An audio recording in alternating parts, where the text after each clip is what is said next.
80 жылдан ашык тарыхы бар кыргыз киносунун өнүгүшүнө мырзалардын эле эмес, айымдардын дагы салымы чоң. Алардын сап башында советтик кыргыз режиссеру Лилия Турузбекова турат. Лилия Турузбекова аялдардан чыккан алгачкы режиссер катары өлкөнү дүйнөгө таанытты. Ал негизинен коомчулукка пайдалуу, кыргыз элине керектүү тасмаларды тарткан. Азыркыга чейин анын тасмалары аркылуу мекенибиздин жаратылышына, андагы элдин пейилине, жасаган иштерине суктанып бүтпөйсүң. Тасма тартууда өзүнө тийиштүү стили бар Лилия Турузбекова өзүнүн тарткан фильмдеринде каармандардын ички дүйнөсүн көрүүчүгө анык жеткире алган. Каарман менен сюжеттер аркылуу сүйлөшүп отургансып, анын ички дүйнөсүнө кире аласың. Турузбекованын Кыргызстандын жаратылышына, залкар инсандарына арналган даректүү фильмдери бир топ ийгиликтерге жетип, бүтүндөй Союз республикаларын суктандырган. Кыргыз кереметтин жаратуучулардын катарында Динара Асанова дагы бар. Ал кезинде советтик кино тармагында күтүлбөгөн ыкмаларды, жаңычылдыкты алып келип, аны менен кошо көптөрдү түйшөлткөн. Асанова алгачкы толук метраждуу Тоңкулдактын башы оорубайт тасмасын 1975 жылы тарткан. Фильм көрүүчүлөрдүн жана сынчылардын купулуна толуп, жаратуучуга ийгилик алып келген. Андан соң Кырсык, Аялым кетти, Жараксыз, Сен бирөөнү тандашың керек фильмдери жаралат. 1983 жылы тартылган Өспүрүмдөр тасмасы режиссердун карьерасынын туу чокусу болуп, атагын чыгарат. Тасмага актерлор эмес, чынында эле башынан оор турмушту өткөргөн, балдар үйүндө тарбияланган, же көчөдөгү балдар тартылган. Көбүнүн турмушу тасмадан кийин оң жакка өзгөргөн. 1984 жылы тартылган Садагам, кымбатым, сүйүктүүм, жалгызым тасмасы Кандагы эл аралык кинофестивалдын дипломуна татыган. Ал эми Чыр чатактын балдары телеспектакли анын акыркы эмгеги болгон. Как бы трудно, как бы тяжело не было их становления, они считают себя и неистовыми иногда, оказывается, не только взрослые считают их трудными, но они и сами себя считают трудными. Это суметь однажды вернуться в свой мир. Советтер Союзунун алдыңкы режиссерлорунун бири болгон Динара Асанованын элесине арналган бир топ эмгектер бар. BBC телеканалы тарабынан тартылган Динара Асанова, Игорь Олимпиевдин Мен баарыңарды жакшы көрөм, Виктор Титовдун Динара сыяктуу даректүү тасмалары улуу чебердин элесин түбөлүккө калтырган. Бишкек шаарындагы Кыргыз фильм студиясы жайгашкан көчөгө дагы Динара Асанованын ысымы ыйгарылган. Ал эми кино режиссер Клара Юсупжанова кино искусстводагы эмгек жолун актрисалыктан баштаган. Ал Ташкенттеги Островский атындагы мамлекеттик театр өнөрү институтунда билим алып, 22 жашында Лариса Шипитканын Аптап тасмасында роль жараткан. Ортодо 2 жылдай Москва драма театрында тажрыйба топтоп, Биринчи мугалим, Жоош кыз, Квартирант, Көздүн кареги аттуу фильмдерге тартылган. Андан соң Москвада режиссерлук жана сценарий жазуу боюнча жогорку курсту аяктап, Кыргыз фильм студиясында режиссер катары эмгектенип, Оштук тигүүчүлөр, Саламатсыңбы жайлоо, Кымыз, Койчу жана Жөө туман, Шаар, Жолборс эки үйдү жыгып жатат, Өрөөн жана адамдар жана башка документалдык хроникалык фильмдерди жараткан. Союз малында кыргыз кыз келиндеринен 4 эле аял режиссер чыккан. Алар Фатима Момуралиева, Лилия Турузбекова, Динара Асанова жана Клара Юсупжановалар болгон. Бүгүн дагы кыргыз киносунда айым режиссерлордун уу чукур эмес. Дальмира Тилепбергенова, Айдай Чотуева, Эльнура Усмоналиева, Наргиза Маматкулова жана Асель Жураева сыяктуу кыргыз айымдары кыргыз кереметинин уланышына себеп болуп, замандын талабына жараша даректүү да, көркөм да, кыска метраждуу, толук метраждуу кинолорду тартып, кыргыз киносун дүйнө жүзүнө даңазалап, ийгиликтерге жетишип, мырзалардан кем калышпай, мына ушул тузоор кесипти аркалап келишет. Бүгүнкү программабызда кыргыз киносундагы айымдардын орду тууралуу сөз кылабыз. Кыргыз киносунун өнүгүшүнө бир гана мырзалардын эле эмес, айымдардын дагы салымы чоң деп программабыздын башында айтып келебиз. Бүгүнкү биздин студиябыздын коногу дагы айым режиссер, Азия чыгармачыл айымдар коомдук фондунун негиздөөчүсү, режиссер Асель Жураева эжебизде. Бүгүн конокто. Саламатсызбы эже? Саламатсыздар. Алгачкы суроо мындай болсун. Кыргыз киносундагы азыркы учурдагы айымдардын, айым режиссерлордун орду кандай? Эми азыркы учурда айымдар көбөйдү деп айтсам болот. Биздин айымдар көптөгөн фильмдерди тарта башташты. мен баштап атканда 1-2 айым бар болчу. Азыр ошол киного кызыгуусу бар айымдар азыр жакшы эмгектерди жаратып атышат. Бирок ошого карабастан баары бир кыйынчылыктар, көйгөйлөр бар деп айтсам болот. Анткени мындай толук метраждуу фильмдерди жараткан айымдар азыраак. Кыска метраждуу фильмдерди тартып аткан, даректүү фильмдерди тартып аткан айымдарыбыз өздөрүнүн чыгармаларын чоң экранда көрсөтүп, жакшы бир эмгектер менен бөлүшүп атышат жана көптөгөн ийгиликтерге жетишип атышат. 2023-жылдагы ийгиликтүү жылдардан болду деп айтсам болот. Ошол эле биздин көрүнүктүү, таланттуу айымдарыбыздын бири Дальмира Телебергенованын ошол Белек деген тасмасынын бет ачары болду. Мына 2024-тө мен тарткан дебюттук фильмдин бет ачары болду. Бул дагы болсо ошол айымдардын кыргыз киносуна кошкон салымы деп айтсам болот да. Ошондуктан акырындап бир өсүп өнүгүү бар деп айтсам болот. Ушул айым режиссерлордун кинодогу аз болушунун себеби эмне деп ойлойсуз? Бул жерде ар кандай себептер көп деп ойлойм. Биринчиден биздин ошол кыргыздарда калыптанып калган стереотиптер дагы, анткени ошол айымдарга болгон мамиле көбүн эсе айымдарды биз үй кожойкеси катары көрөбүз. Же бир эртең менен саат 9-дан 6-га чейин эле иштеш керек. Бул жерде чыгармачыл адам болгондуктан бул адам командировкалап кетиши мүмкүн, түндөсү дагы жумуш болушу мүмкүн. Анан эмгек акы, ишенбестик, ушул нерселер тоскоолдуктарды жаратат деп ойлойм. Анткени сен чыгармачылыкта көп акча таап байыбайсың. Анан ишенбестиктер деле болот. Айым келгенде кичине бир кандай десем, бир киносун жаратып атканда дагы эми кандай тартат, эмне болот, жанындагы тартуучу топтун дагы биринчи балким ишенбестиктер деле болушу мүмкүн да ал тараптанчы.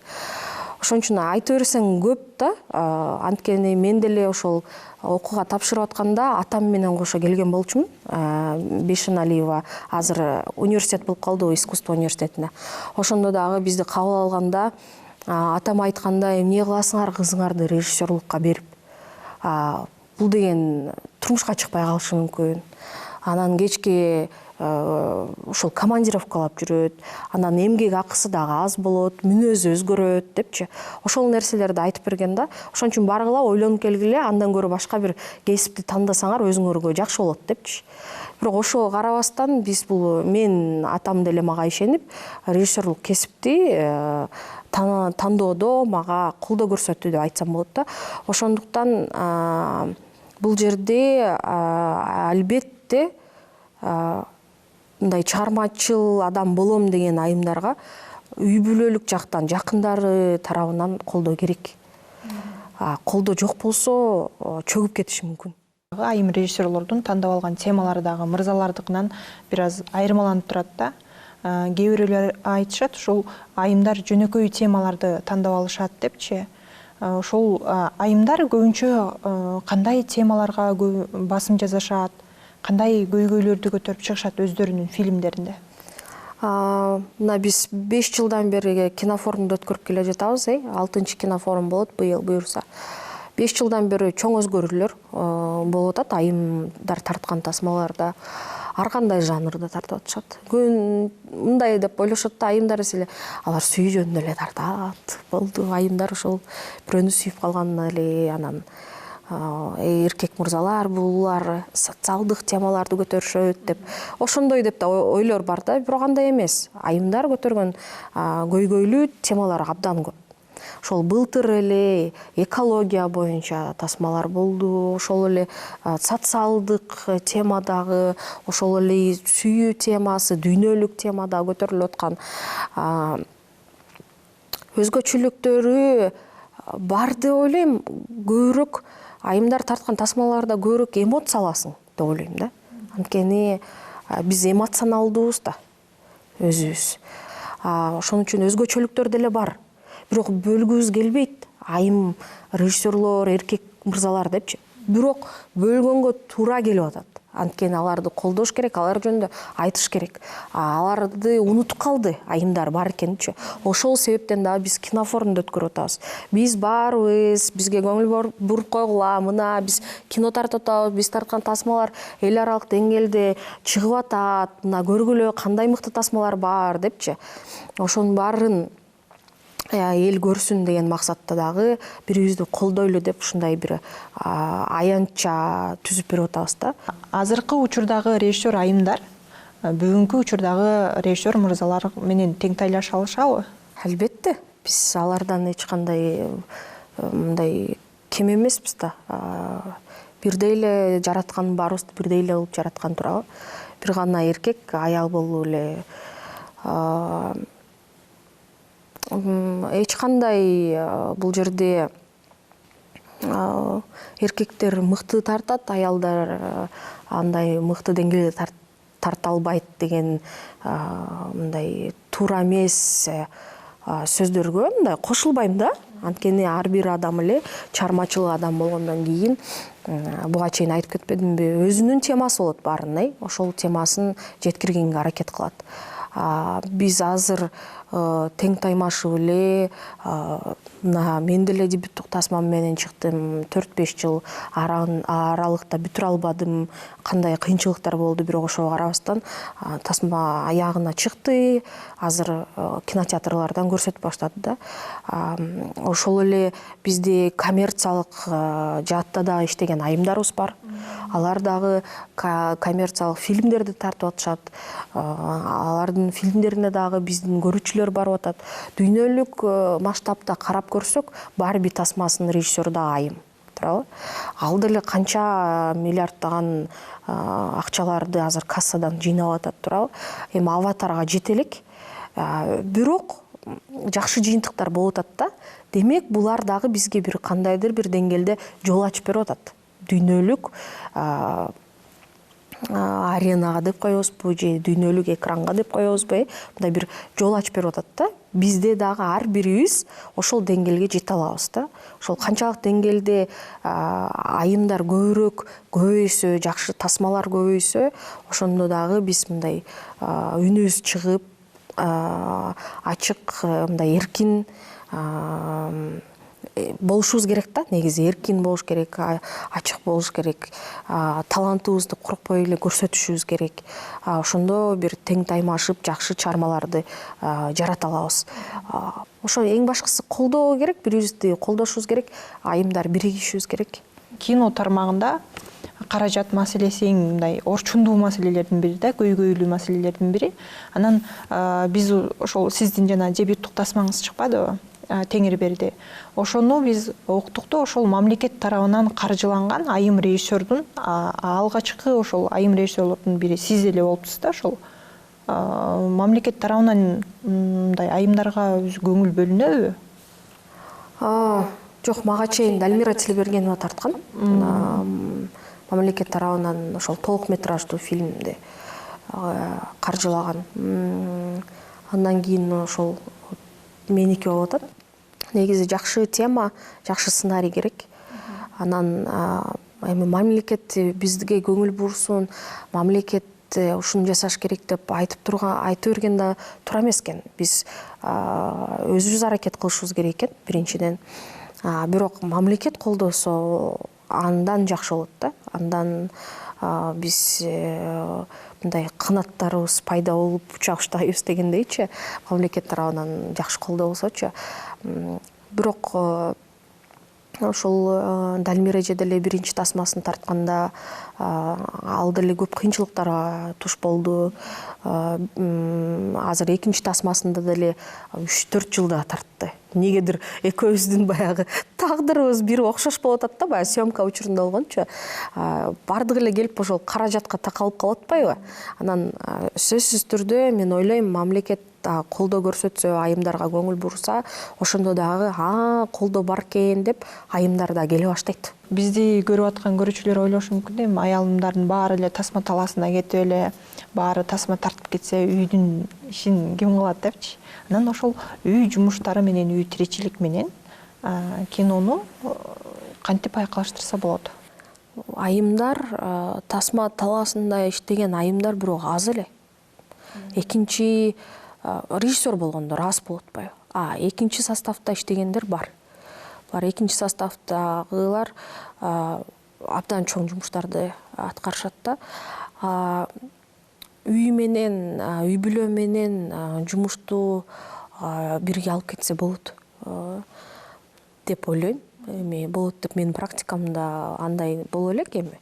Анткени мен бошмун, анан каламда тартам дегендей эч ким тоскоолдуктар жаратпайт. Биз бүгүн Меккеге карай жол Теңирберди тасмаларынын режиссеру, айым режиссер Асель Жураева менен маек курдук. Ал эми азыр ошол Асель эженин Теңирберди тасмасынын бет ачарынан даярдалган сюжетке көңүлүңүздөрдү бурабыз. Көптөн күткөн Теңирберди тасмасы көрүүчүлөргө сунушталды. Фильмдин ачылыш аземине маданият, маалымат, спорт жана жаштар саясаты министри Алтынбек Сулайманов, бир топ кино ишмерлер жана кино сүйүүчүлөр катышышты. Теңирберди тасмасы режиссер Асель Жураева үчүн да, чыгармачылык топ үчүн да дебюттук тасма болду. Эң башкысы бул жерде мен чын жүрөктөн тарткан тасма, биздин тартуучу топтун дагы дебюттук тасмасы, менин гана эмес, оператордун, сүрөтчүнүн жана ошол эле кыргыз эл артисти Гулайым Каниметова буга чейин дагы фильмдерде ойногон эмес болчу. Бирок ушул кино дебюттук деп айтсак болот, чоң роль жаратты да. Ошол негизи эле тартуучу топ менен иштеген мага абдан жакты, гармонияда иштедик. Кыйынчылыктар эми кайсыл жактан болду? Мындай каржылык жагынан эле кыйынчылык болбосо, калган жагынан бардык профессионалдар чогулуп, биргеликте ошол эмгекти жараттык да. Бул Бишкектин сыртындагы айылдардан эле тартканбыз. Кеч күздө тартканбыз, аябай суук, үшүп, ошондой күндөр эсимде калыптыр да. Анан бир топ убакыт өтүп кеткен үчүн азыр так канча күн тартканыбыз эсимде жок. Болжолдуу түрдө 15-20 күндөй тартсак керек. Фильмдин жүрүшүндө чакан айылда жашаган жашы 70-теги, ден соолугу начар абышка менен кемпирдин үйүнүн алдына белгисиз адамдар 6 айлык баланы таштап кетишет. Алгач алар баланы бийлик органдарына өткөрүп берүүнү ойлонуштурушат. Бирок балдардын органдары сатылып жатканы тууралуу окуяны угуп, наристени өздөрүнө алып калышат. Баланы камкордугуна алган абышка менен кемпирдин жашоосу түп тамырынан өзгөрөт. Алардын жашоого болгон кызыгуусу артат. Бул тасмада башка каармандын ролун Гулайым Каниметова жана Токтосун Арзыгулов ойногон. Бул менин кандай десем, дебют катары тиги фильмде мындай чоңураак роль ойногонум. Болбосо эпизодический ролдордо деле чыгып тартылгам. Бул роль мен үчүн эмнегедир мындай жоопкерчиликтүү кино болду деп ойлойм да. Кино тартуу процесси абдан жакшы болду. Өзгөчө мен режиссерго мен тиги мындай таң калдым. Себеп дегенде тартуу процессинде эле бир тиги эпизодду сонун кылып туруп кайра эле эртеси мындай кошуп жүрүп отурдук да. Мен кээ бир режиссерлор бар, обыденное слово да, рамкага салып коет да. Мында Аселде андай болгон жок да, чыгармачылык аябай жакшы болду да. Улуттук премьерага чейин тасма Иранда, Азербайжанда, Испанияда, Казакстанда жана Белоруссияда өткөн эл аралык кинофестивалдарга катышып, бир катар сыйлыктарга ээ болгон. Фильм Теңирберди 41-чи Фарш деген эл аралык кинофестивалында, бул ирандык кинофестиваль. Ошол жакта эл аралык премьерасы болгон. Бул абдан чоң жетишкендик, анткени бул абдан авторитеттүү кинофестиваль. Мындан да тышкары фестиваль Бастау кинофестивалында жана Листопад кинофестивалында, Коркут кинофестивалында катышкан. Бул абдан чоң жетишкендик, бул фильмдин жетишкендиги. Мындан да тышкары фильм 1 февралдан баштап кинопрокатка таралат. Эске сала кетсек, аталган тасма мамлекет тарабынан каржыланып, Төлөмүш Океев атындагы Кыргыз улуттук Кыргыз фильм киностудиясы жана Азиянын чыгармачыл айымдары коомдук фонду тарабынан тартылган. Бүгүнкү кинотеатр программабызда кыргыз киносундагы айымдардын орду жана айымдар кандай көйгөйлөргө учурайт, мына ушуларга сар эсеп салдык. Кийинки программалардан жүз көрүшкөнчө аман туруңуз.